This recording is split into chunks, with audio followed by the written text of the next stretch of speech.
আসসালামু আলাইকুম প্রিয় দর্শক বন্ধুরা। তো আজকে আমরা 15তম রমজানের ইফতারের দ্বার প্রান্তে। তো আজকে 15তম রমজানের ইফতার আমরা করব।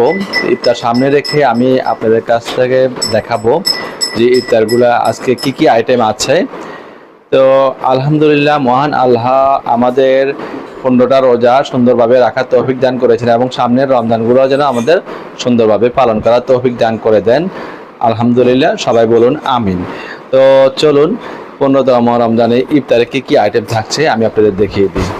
চলুন দেখুন প্রিয় বন্ধুরা, 15তম রমজানের আজকে ইফতার। আর এদিকে আলানা বসে আছে, দেখতে পাচ্ছেন। আলানা আবার অসুস্থ, আলানার জন্য দোয়া করবেন আপনারা সবাই। আর ওইদিকে আরস ঘুমাচ্ছে, দেখতে পাচ্ছেন। ইফতারগুলো আমি একে একে দেখাই। যথারীতি আমরা খেজুর দিয়ে করব, খেজুরটা এখনো আসে নাই। তারপর আমি apple cider vinegar with the মাদারের পানিটা খাবো।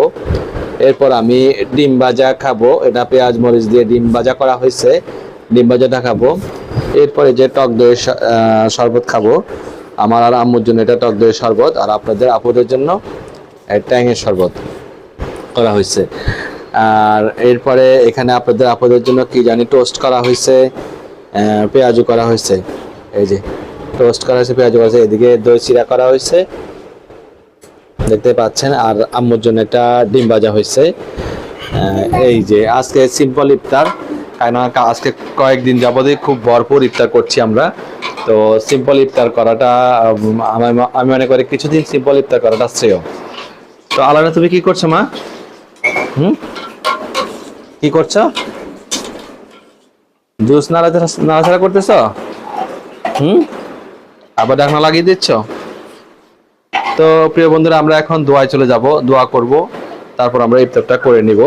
তো দেখা হবে তোমাদের সাথে পরবর্তী ব্লগে।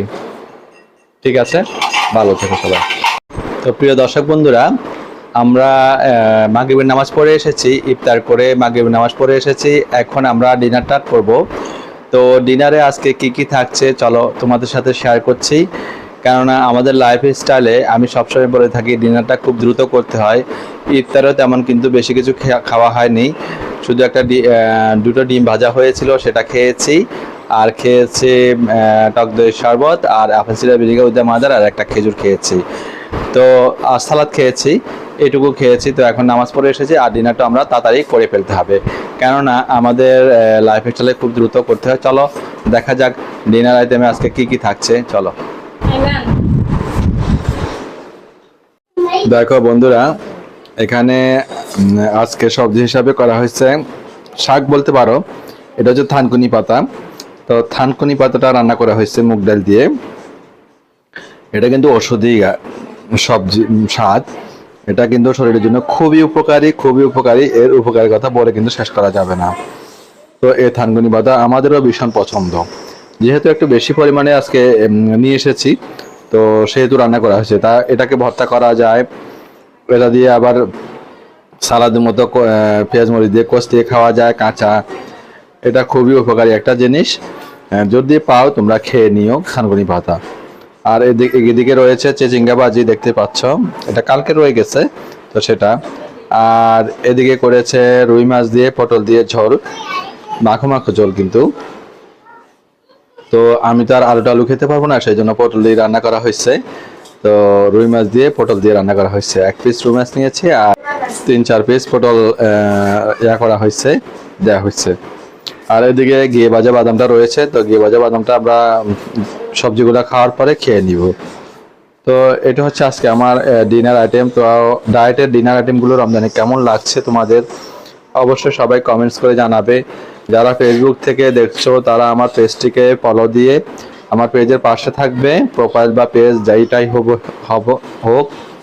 আর যারা ইউটিউব থেকে দেখছো তারা অবশ্যই আমার চ্যানেলটিকে সাবস্ক্রাইব করে নিয়মিত আমার চ্যানেলের পাশে থাকবে, এরকম সুন্দর সুন্দর ব্লগ দেখার জন্য।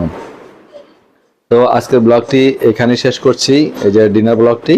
দেখা হবে তোমাদের সাথে পরবর্তী ব্লগে। তো প্রিয় দর্শক বন্ধুরা, আমরা ডিনারটা করে নিয়েছি। তো ডিনার পরবর্তী কফি খাবো, বাদাম খাবো, হিমালয়ান পিঙ্ক সল্টে। তো নিশ্চয়ই তোমরা শুনতে পাচ্ছ আজান হয়ে গেছে, 7:30 বাজে এখন। তো কফিটা খেয়ে নামাজে চলে যাব আমরা। চলো আর বেশি দেরি করব না, কফিটা আমি খেয়ে নিচ্ছি আর কফিটা বানানো দেখাচ্ছি আজকে তোমাদের। তো প্রিয় দর্শক বন্ধুরা, নিশ্চয়ই তোমরা দেখতে পাচ্ছ এখানে পানি আছে, কফি আছে, বাদাম আছে। তো আম্মু আজকে ইয়াটা খাবে পরে, তো আমি হিমালয়ান পিঙ্ক সল্টটা আগে খাবো, কি বলে গ্রিন টিটা পরে খাবে আম্মু, আজকে আর ভাত খেয়ে ফেলবো বলছে। তো আমি হিমালয়ান পিঙ্ক সল্ট দিয়ে দিচ্ছি এই পানিতে, দিয়ে নেড়ে ছেড়ে মিশিয়ে নিচ্ছি। তো মিশিয়ে নিলে আমাদের তৈরি হয়ে যাবে হিমালয়ান পিঙ্ক সল্ট। তৈরি হয়ে গেল হিমালয়ান পিঙ্ক সল্ট।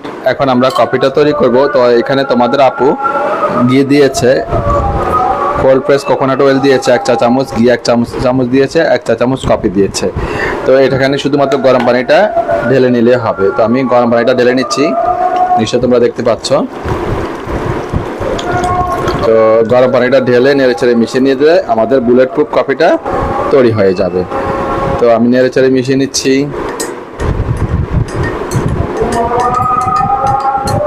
দেখতে পাচ্ছ, তো বুলেট প্রুফ কফিটাও কিন্তু আমাদের রেডি। এটা হচ্ছে আমাদের ইফতার, ডিনার এবং রাতের খাবার, সর্বশেষ খাবার। এরপরে আমরা সেহরিতে অবশ্যই উঠবো, সেহরিটা খাবো। তবে কি খাবো সেটা আমি তোমাদের সাথে শেয়ার করব। তো খুব বেশি শেয়ার করতে পারি না সেহরিটা, কেননা সেহরিতে খুব তাড়াহুড়া থাকে। আমি বেশিরভাগ ডিটক্স ওয়াটার খাই আর চিয়া সিডের শরবত খাই, লিকুইড জিনিসটা খাই। তো প্রথম আমি ডিম খেজুর খেয়েছি, ডিম খেয়েছি, শশা খেয়েছি, এই ধরনের বিভিন্ন আইটেম খেয়েছি প্রথম কয়েকটা। পরবর্তীতে দেখছি না এগুলো খেলে একটু ভারী ভারী লাগছে। তো শুধুমাত্র ডিটক্স ওয়াটারটা খেয়ে আর হিমালয়ান পিঙ্ক সল্টের পানিটা খেয়ে চলে আমার খেলে। তো এই ব্লগটা এখানে শেষ করছি প্রিয় দর্শক বন্ধুরা, পরবর্তী ব্লগে তোমাদের সাথে আমার দেখা হবে। তো বন্ধুরা, বিদায় নিতে যে আবারও আসলাম আমি, কেননা আমি কিভাবে খাই কফিটা একটু তোমাদের দেখিয়ে নিচ্ছি। আর এই যে বাদাম আছে, দেখতে পাচ্ছ তোমরা বাদাম।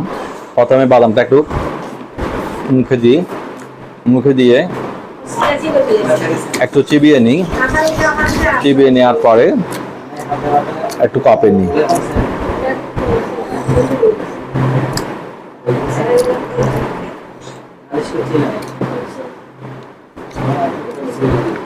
একভাবে খেয়ে নিই।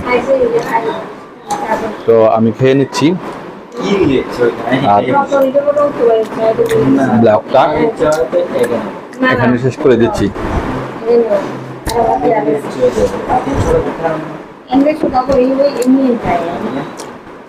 সবাই ভালো থেকো, সবাইকে রমজানুল মুবারকের শুভেচ্ছা। সেহরিতে দেখা হচ্ছে তোমাদের সাথে। সেহরি বরকতময় খাওয়ার, তা কখনো পরিত্যাগ করো না। একদম পানি দিয়ে হলেও সেহরি খেয়ে নাও।